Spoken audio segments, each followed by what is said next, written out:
అందరికీ నమస్కారం. ఈరోజు ఒక మంచి కథను చెప్పుకుందాం. అనగనగా ఒక రాజు ఉండేవాడు. అతడు చాలా తెలివైనవాడు, కళల పట్ల ఆసక్తి కలవాడు. అందుకే ఎక్కడెక్కడి నుంచో కళాకారులు వచ్చి తమ ప్రతిభను రాజు ముందు నిరూపించి రాజు మన్ననలను పొంది మంచి మంచి బహుమతులు తీసుకెళ్తూ ఉండేవారు. ఒకసారి రాజు సభలో కొలువు తీరి ఉండగా ఒక కళాకారుడు వచ్చాడు.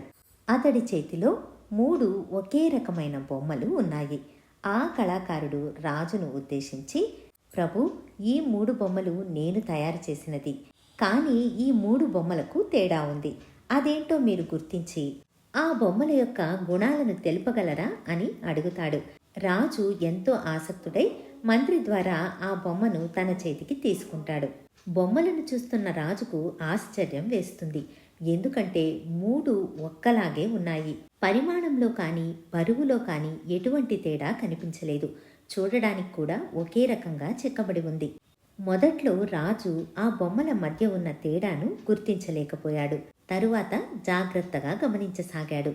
అలా చూస్తున్న రాజుకు ఒక బొమ్మ చెవిలో చిన్న రంధ్రం కనిపిస్తుంది. అటువైపు తిప్పి చూడగా ఆ చెవికి కూడా ఒక రంధ్రం ఉందని గమనించాడు.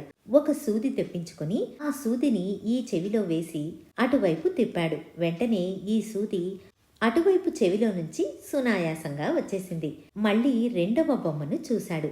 రెండవ బొమ్మ చెవిలో కూడా ఒక రంధ్రాన్ని గమనించాడు. అయితే ఆ బొమ్మకు అటువైపు చెవిలో రంధ్రం లేదు. రాజు ఒకవైపు ఉన్న రంధ్రంలో నుంచి సూదిని జారవిడుస్తాడు. అది నోటి నుంచి బయటికి వస్తుంది. ఈసారి 3వ బొమ్మ తీసుకుంటాడు. ఆ బొమ్మకు కూడా ఒక చెవిలో రంధ్రం ఉంటుంది. అయితే లోపల దూర్చిన సూది రెండవ చెవిలో నుంచి కానీ నోటి నుంచి కానీ బయటకు రాలేదు.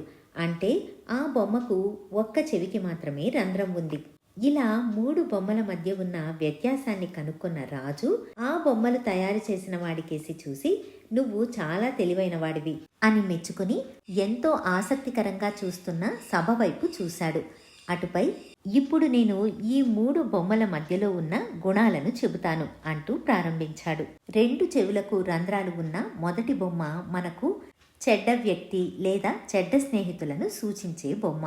అంటే ఒక వ్యక్తి తన బాధను తన స్నేహితుడికి వివరిస్తున్నప్పుడు అతడు దానిని చెవిన వేసుకోడు, సరిగ్గా పట్టించుకోడు, వింటున్నట్టు నటిస్తూ ఒక చెవిలో విన్నదానిని అప్పుడే రెండవ చెవిలో వదిలేస్తాడు. ఇతడు ఎలాంటి సహాయము చేయడు. ఇక రెండవ బొమ్మ, ఇది చాలా ప్రమాదకరమైన వ్యక్తిని లేదా స్నేహితుణ్ణి సూచించే బొమ్మ. ఇతడు తనకు చెప్పిన రహస్యాలు ఏవీ దాచుకోడు, అన్నిటినీ వేరే వాళ్లకు చేరవేస్తూ ఉంటాడు. దీంతో పరిస్థితులు మరింత ప్రమాదకరంగా మారే అవకాశాలు ఉంటాయి. ఇక 3వ బొమ్మ ఉత్తమమైన స్నేహితుణ్ణి సూచిస్తుంది. అంటే స్నేహితులు చెప్పే కష్టాలను, రహస్యాలను ఎంతో శ్రద్ధగా వింటాడు. రహస్యాలను వేరే వాళ్లకు చెప్పడు. ఇలాంటి వ్యక్తులను నిర్భయంగా నమ్మవచ్చు. మంచి సలహాలు ఇస్తూ మంచి స్నేహితుడుగా మెలుగుతాడు. రాజు చెప్పిన ఈ మాటలు కళాకారుడికి ఎంతో ఆనందాన్ని తెచ్చిపెడతాయి. సభలోని వారందరూ కరతాళధ్వనులతో రాజు తెలివితేటల్ని ఎంతగానో పొగుడుతారు. కళాకారుడికి మంచి బహుమానాన్ని ఇచ్చి సత్కరిస్తాడు రాజు. ఇదండి కథ. ఈ కథలో మనం తెలుసుకోవాల్సిన నీతి, స్నేహితుల రహస్యాలను బయట పెట్టకుండా ఉండడం. మళ్ళీ మరొక మంచి కథతో మీ ముందుంటాను. ధన్యవాదాలు.